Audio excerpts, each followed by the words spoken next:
नमस्कार दोस्तों, स्वागत है आप सबका मेरे चैनल कथा डिलाइट पर। तो दोस्तों, आज हम श्री सत्यनारायण भगवान की पूर्णिमा व्रत कथा को सुनेंगे। सत्यनारायण व्रत कथा का संदर्भ यह है कि पुराण काल में सौनकादि ऋषि नैमिषारण्यस्थ महर्षि सूत के आश्रम पर पहुँचे। महर्षि सूत से प्रश्न करते हुए ऋषिगण पूछते हैं कि लौकिक कष्ट मुक्ति, सांसारिक दुखों एवं कष्टों से मुक्ति पाने के सरल उपाय क्या है। महर्षि सूत जी सौनकादि ऋषियों को बताते हैं कि यही प्रश्न नारद मुनि ने भगवान विष्णु से किया था और भगवान विष्णु ने नारद मुनि को सांसारिक दुखों से मुक्ति का सरल उपाय बताते हुए कहा है कि वह सत्यनारायण व्रत है।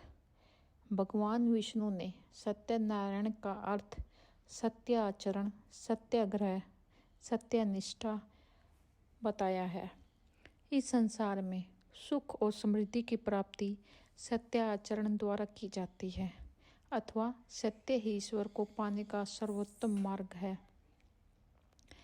सत्यनारायण भगवान की कथा प्रथम अध्याय। तो कथा इस प्रकार है कि एक बार नारद जी भगवान श्री हरि विष्णु के पास जाते हैं और उनकी स्तुति करने लगते हैं। यह देखकर श्री हरि विष्णु नारद जी से बोले, हे भक्त, आप किस प्रयोजन से यहाँ आए हैं तथा आपके मन में क्या है, मुझे बताइए।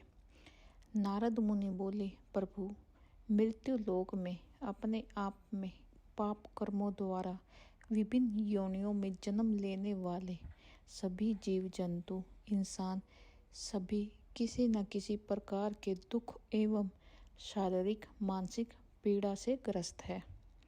भगवान, इन सभी कष्टों व दुखों से मुक्ति पाने का कोई सरल उपाय बताइए, मैं सुनना चाहता हूँ।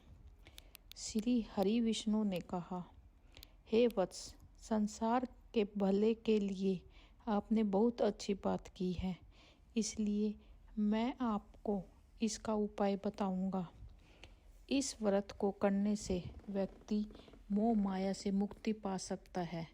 इसे सुनिए। भगवान सत्यनारायण का स्वर्ग और मृत्यु लोक में एक महान पुण्यप्रद व्रत है। आपके स्नेह के कारण मैं इसे कह रहा हूँ। विधि विधान से भगवान सत्यनारायण व्रत करके मनुष्य शीघ्र ही सुख समृद्धि प्राप्त कर मृत्यु के बाद परलोक में मोक्ष प्राप्त कर सकता है। भगवान विष्णु की बातें सुनकर नारद जी बोले, प्रभु, इस व्रत को करने का क्या फल मिलता है, इसका विधान क्या है तथा इस व्रत को किसने किया है, ये सब विस्तार पूर्वक बताइए, मेरी सुनने की इच्छा है। श्री हरि विष्णु ने कहा, यह सत्यनारायण व्रत दुख, शारीरिक मानसिक शोक आदि का शमन करने वाला है। वह धन धान्य की वृद्धि करता है, सौभाग्य अखंड करता है और संतान प्राप्ति के लिए किया जाता है। भक्ति और श्रद्धा से बंधुओं के साथ धर्म में तत्पर होकर सायकाल के समय भगवान सत्यनारायण की पूजा आराधना करें। नववेद में उत्तम कोटि के भोज्य पदार्थ सवाई मात्रा में अर्पित करना चाहिए तथा भोग का प्रसाद बनाने के लिए केले का फल, घी, दूध, साठी, गेहूँ या चावल का आटा और शक्कर या गुड़ लेकर इन सभी को एकत्रित करके सवाई मात्रा में भगवान को भोग लगाना चाहिए तथा पूजा के बाद सब लोगों में विस्तृत करना चाहिए। सत्यनारायण भगवान की कथा सुनने के बाद सामर्थ्य अनुसार ब्राह्मणों को दक्षिणा देनी चाहिए और बंधु बांधव एवं ब्राह्मणों को भोजन कराना चाहिए। कलयुग में यह सबसे छोटा सा उपाय है। श्री मन नारायण नारायण भज, मन नारायण नारायण नारायण। श्री सत्यनारायण की जय हो। सत्यनारायण व्रत का दूसरा अध्याय। श्री सूत जी बोले, हे द्विजो, अब मैं पुनः पूर्व काल में जिसने इस सत्यनारायण व्रत को किया था उसे भली भांति विस्तार पूर्वक कहूँगा। रमणीय काशी नगर में कोई अत्यंत निर्धन ब्राह्मण रहता था। भूख और प्यास से व्याकुल होकर वह प्रतिदिन पृथ्वी पर भटकता रहता था। ब्राह्मण प्रिय भगवान ने उस दुखी ब्राह्मण को देखकर वृद्ध ब्राह्मण का रूप धारण करके उस द्विज से आदर पूर्वक पूछा, हे विप्र, प्रतिदिन अत्यंत दुखी होकर तुम किस लिए पृथ्वी पर भ्रमण करते हो? हे द्विज श्रेष्ठ, यह सब बतलाओ, मैं सुनना चाहता हूँ। ब्राह्मण बोला, प्रभु, मैं अत्यंत दरिद्र ब्राह्मण हूँ और भिक्षा के लिए ही पृथ्वी पर घूमता रहता हूँ। यदि मेरी इस दरिद्रता को दूर करने का आप कोई उपाय जानते हो तो कृपया पूर्वक बतलाइए। वृद्ध बोला, हे ब्राह्मण देव, सत्यनारायण भगवान विष्णु अभीष्ट फल को देने वाले हैं। हे विप्र, तुम उनका उत्तम व्रत करो, जिसे करने से मनुष्य सभी दुखों से मुक्त हो जाता है। व्रत के विधान को भी ब्राह्मणों से यत्न पूर्वक कहकर वृद्ध ब्राह्मण रूपधारी भगवान विष्णु वहीं पर अंतर्ध्यान हो गए। वृद्ध ब्राह्मण ने जैसा कहा है उस व्रत को अच्छे प्रकार से वैसा ही करूँगा, यह सोचते हुए वह ब्राह्मण को रात में नींद ही नहीं आई। अगले दिन प्रातःकाल उठकर सत्यनारायण का व्रत करूँगा, ऐसा संकल्प करके वह ब्राह्मण भिक्षा के लिए चल पड़ा। उस दिन ब्राह्मण को भिक्षा में बहुत सारा धन प्राप्त हुआ। उसी धन से उसने बंधु बांधवों के साथ भगवान सत्यनारायण का व्रत किया। इस व्रत के प्रभाव से वह श्रेष्ठ ब्राह्मण सभी दुखों से मुक्त होकर समस्त संपत्तियों से संपन्न हो गया। उस दिन से लेकर प्रत्येक महीने उसने यह व्रत किया।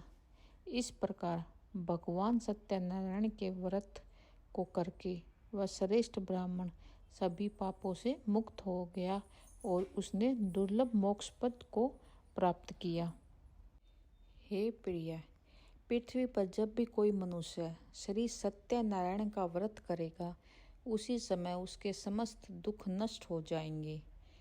हे ब्राह्मणों, इस प्रकार भगवान नारायण ने महात्मा नारद जी से जो कुछ कहा मैंने वह सब आप लोगों को कह दिया। आगे अब और क्या कहूँ। हे मुने, इस पृथ्वी पर उस ब्राह्मण से सुने हुए इस व्रत को किसने किया, हम वह सुनना चाहते हैं। उस व्रत पर हमारी श्रद्धा हो रही है।